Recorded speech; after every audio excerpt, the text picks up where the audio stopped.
The number one thing that I want to get across to people is to let people know and understand that when you have a debtor's examination, you do not want to miss it. You do not want to avoid it. And you also have to bring the documentation that they requested that you bring. What I have right here is a court-ordered debtor's examination. And I talk about this stuff because other people don't talk about it. And they also lie to people about the repercussions of not showing up. So stay tuned to this video because I'm going to show you proof from someone that you probably trust a lot more than most people. In a minute, you already know this person. You already get advice from this person. And I'm going to ask that person what will happen if you miss the debtor's examination. So here's the thing: for this particular debtor's examination, they want to have copies of all bank statements, checking, savings. They will also, and sometimes say they want to have all Cash App receipts, PayPal receipts, anything, 1099, everything. They want to see what you are getting any type of money from, any type of income or any type of money. They want to have savings accounts, all vehicle titles and deeds, proof of ownership of any and all real estate, tax returns for the last 3 years, and paycheck stubs for the last 6 months. You might be saying, well, why can they do this? Because they have a court order. You see this approved.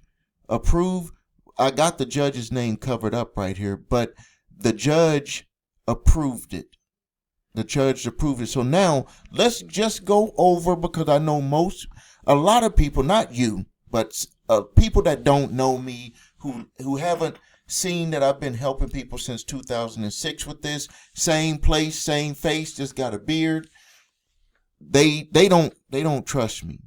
But I'm about to go and get the information from someone that they do trust, so we can all make it clear, so we can all move forward if we find ourselves in this particular situation, getting a debtor's examination requested of you. And the only reason why you would get a debtor's examination requested of you is because you did not respond to the court summons. So let's go and have a quick chat with our friend. I told you we were going to go have a chat with our friend, ChatGPT, because most of you probably are thinking we could trust ChatGPT more than Steve. I hope you're not thinking that way, because I've really went through this. ChatGPT has not really went through this. ChatGPT doesn't know how it feels to have a summons or have something thrown on your doorstep saying that you've been sued. But let's just look at, if you get a contempt of court, if you don't show up to that order, you're in trouble. You're in trouble. So here we go right here. I was trying to get so if you do not show up to a debtor's examination in Dayton, Ohio, because this individual was in Dayton. I did not say your name, just in case you're watching this video. I just wanted to be specific. I could have picked Egypt. No, not Egypt. I could have picked Dallas, Texas. I just got Dayton, Ohio. And this court, the court takes it very serious. There is no option. It's a court order. It's not just a request. Here are the things that could happen to you. When you're in contempt, that means that you disobeyed a direct court order. Remember, I always say, when they take it to court, they just brought someone else into y'all's business. So what the creditor can do, they can file a motion to ask the judge to hold you in contempt. What will happen if you're in contempt is they will issue a bench warrant, sometimes called a body attachment. Law enforcement can arrest you and bring you to court. Court specifically allows a warrant for failure to appear at a debtor's examination if you were personally served. What happens next is that you're not going to be jailed for the debt. You're jailed because you ignored the court order. That's where a lot of people get this whole thing mixed up about. Ohio law, and I encourage you to check your state. And I make these types of videos so we all know what they can and cannot do. I don't think that there's no harm in doing that. Ohio law enforcement even allows the judge to commit you to jail for contempt if you refuse to comply with the debtor's examination orders. So now this is what they'll end up doing, is that they want you to answer these questions about your job, your bank account, property, income. And what I've seen happen in some states, and you can go and look at the ACLU, type in, search ACLU, arrested for debt. And what they've done in some states is that they held the individual in court, in jail, and their bail amount to be able to get out of jail was the amount that they owed on that debt. Could you imagine having something like that happen to you? And they had showed in one state, small, rural county, out in the country somewhere, people are coming to court for these judgments. And when they didn't show up to court, the judge put an order out. Sheriff in their town, police official, went to their house, arrested them, put them in jail, waited for the next paycheck, and they paid the payment, and they were able to get it. This is what is happening, and nobody talks about this stuff.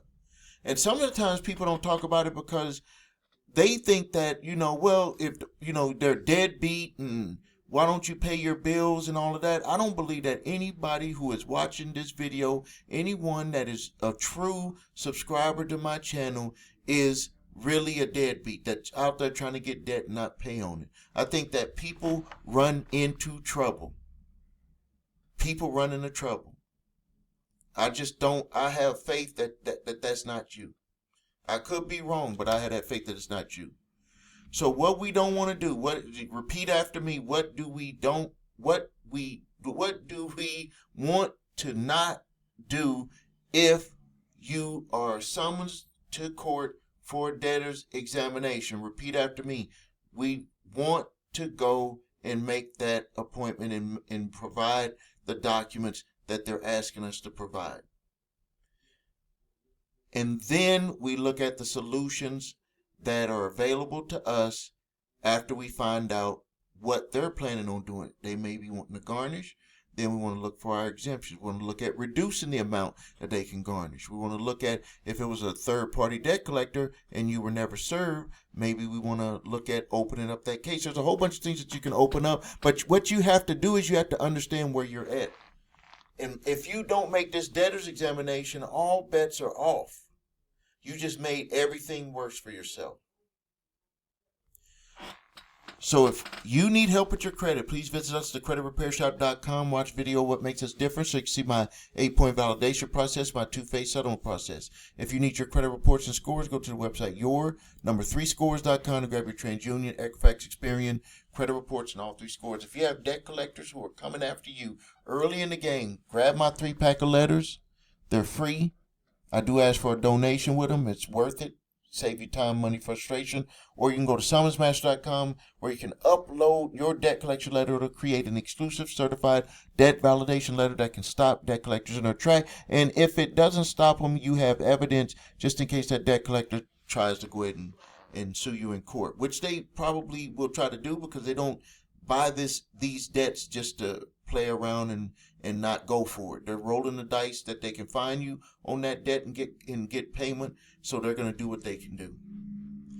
If you're being sued by debt collectors, go to summonsmaster.com, get a court-ready, fully formatted response and a defense to help you get your case dismissed, give you the opportunity to get your case dismissed.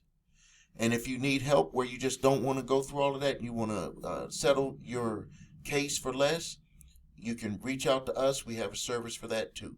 Go to thecreditrepairshop.com. Thank you for your time. Subscribe to the channel. Post your questions and comments. And make it a great day. This is Stephen A. Williams, President and Founder of thecreditrepairshop.com.